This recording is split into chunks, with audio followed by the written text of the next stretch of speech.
Mr. Adams?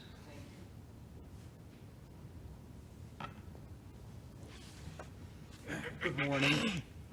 For the record, my name is Neil Adams, and I'm here as appointed counsel representing the appellee, Floyd F. Thank you, counsel. May it please the court, and it's my pleasure and privilege to be here today. Briefly, Your Honors, the issue here is clear. The state in this case, we're talking about a termination of parental rights, introduced de minimis technical evidence to meet their burden, that being 3 felony convictions. They had the opportunity to present additional evidence regarding depravity. They chose not to do so. They introduced nothing else, not a scintilla of other evidence. Can I ask a question about the facts? Yes. This plea took place in '09, is that right? The plea first to one. the unlawful use of a weapon offense? Mm-hmm. Yes, that's correct. Okay. And then he had a second one, and then he had a third one. And he's in the penitentiary now. Can you give, what was he sentenced to on those? The UUW, he got a short, the initial case, a short prison sentence. Ultimately, on his last case, the armed habitual criminal case, he's expected to be in prison and not eligible for parole until 2019. So he received a prison sentence on all 3?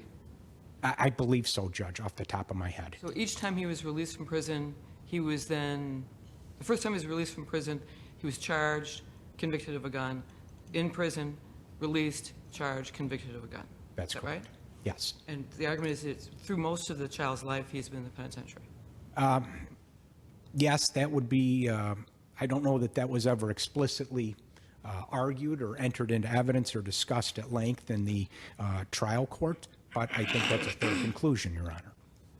I would note, however, that the record also established in the testimony in the trial court that while he was in prison, he was maintaining regular contact with the child. His parents were bringing the child to see him quite regularly. I think the testimony was something to the effect that he'd visited with the child 30 or more times, that he was continuing to show interest in the child, and that he was sending the exact language, something to the effect, I send cards, letters, gifts, all kinds of stuff, is what he said regarding that specific issue.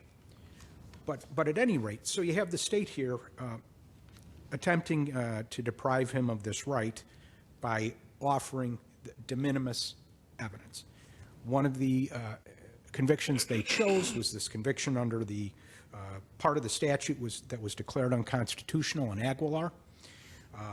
The defendant was the only one to raise that as an issue, saying UUW is unconstitutional.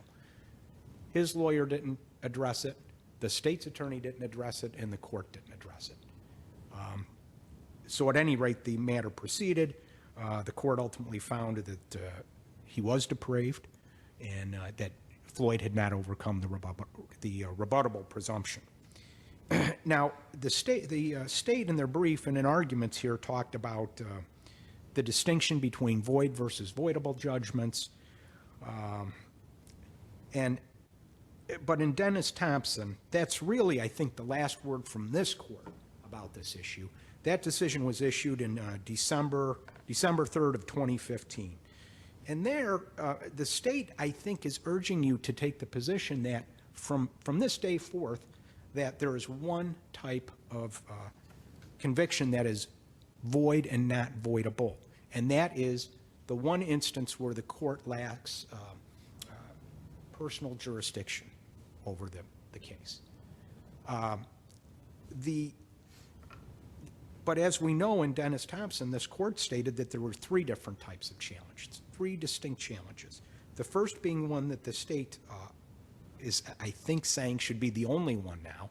The second, and this is the court addressing this topic after you'd made your decision in Castleberry, is saying a second type of voidness challenge that is exempt from forfeiture and may be raised at any time involves a challenge to a final judgment based on a facially unconstitutional statute that is void ab initio. Mr. Adams? Yes. McFadden is pretty similar, isn't it? It's similar, Judge, but distinguishable, I think, in some important ways. McFadden the court talks about how the defendant was under a statutory disability. That is, once they were convicted of unlawful use of a weapon, they could not go out and exercise self-help. That's what the court said. You cannot go out without clearing this disability and then go out and possess a firearm again. Here, this is different. You don't have the defendant going out and committing a similar criminal or a second criminal offense. Also, the appellate court, when they looked at the McFadden case, they distinguished it on a couple of grounds. One being that here it was not serving as a predicate felony for a second conviction. And also in McFadden, it was not clear from the record that the actual statutory provision that was being attacked was the one that was unconstitutional.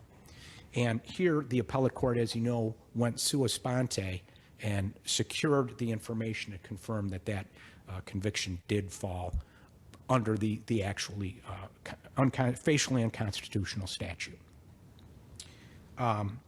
If we follow McFadden and say that the status of this respondent at the time of the hearing controls, then do you lose? The status being he has the felony conviction. I think only if you declare that that conviction was voidable and not void. I think that's the only way you could do that, respectfully. Because if it's void, the language in Dennis Thompson, well, going back to Ernest Thompson in 2004, and then just as of December of 15, it says a void ab initio judgment can be attacked at any time in any proceeding, and there's no limitation.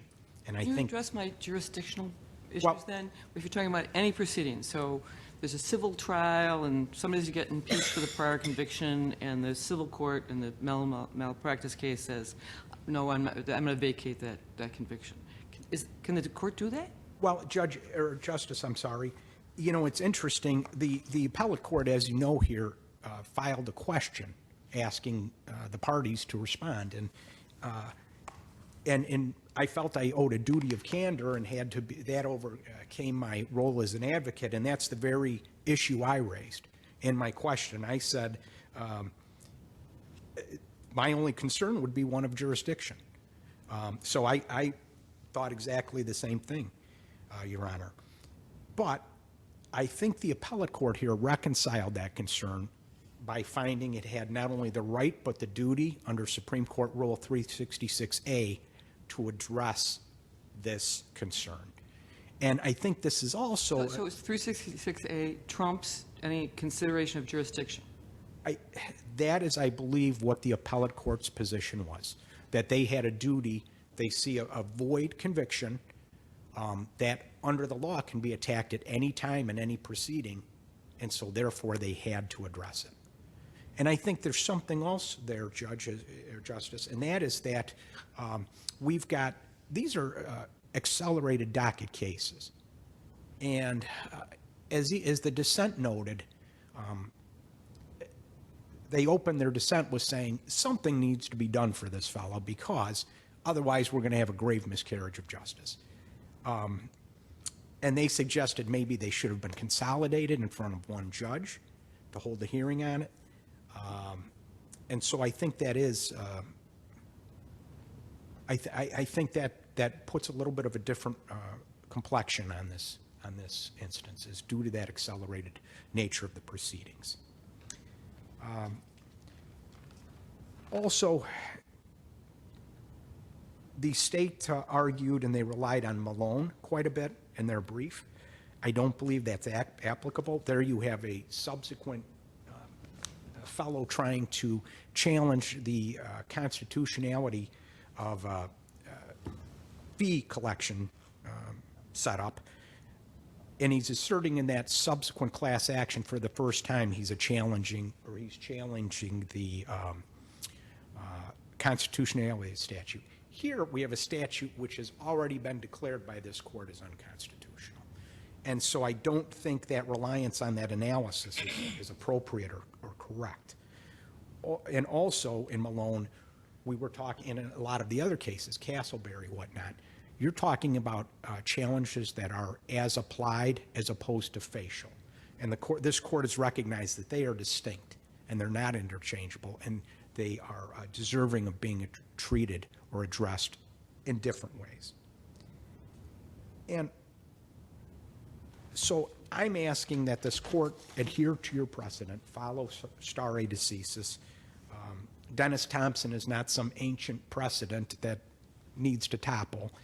It's just 2 years old, almost 2 years old, where the court has addressed and stated that this void ab initio challenge is something that can be raised at any time in any proceeding.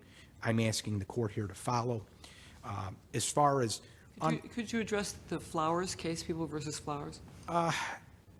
Judge, I don't think that applies, or I think it's distinguishable, and I think it is controlled by this court's decision and the line of cases in Dennis Thompson would be my position, Your Honor. As far as unintended and undesirable consequences, something that occurred to me is how often is an entire criminal statute declared facially unconstitutional? It's not that often, and I think this court has already addressed in McFadden the main concern you'd have, and that is people coming in trying to say, you can't prosecute me for unlawful use of a weapon by a felon because my unlawful use of a weapon case, the initial one, was unconstitutional. And I think you've addressed that, and you've addressed it in a way regarding the self-help issue. And one other thing that, and this turns on another difference in McFadden. In McFadden, you have the defendant going out and committing another affirmative act, going out and possessing a weapon again. Here, it's not the defendant committing an affirmative act, it's the state, and seeking to introduce this conviction, which they knew or should have known was void. And the state, they're the good guys. They wear the white hats. Justice is always a prosecutor's first concern. That's what our rules of professional conduct say. It's not secondary. Winning is second. Justice, doing justice, is always first and always has to be first for a prosecutor. And it just, that's what initially struck me when I reviewed the record here. Being a former prosecutor, should they, not a question of could they, should they have introduced this conviction in light of the facts that they had nothing else to introduce? They had these three cases. It was clearly unconstitutional. No one disputes that.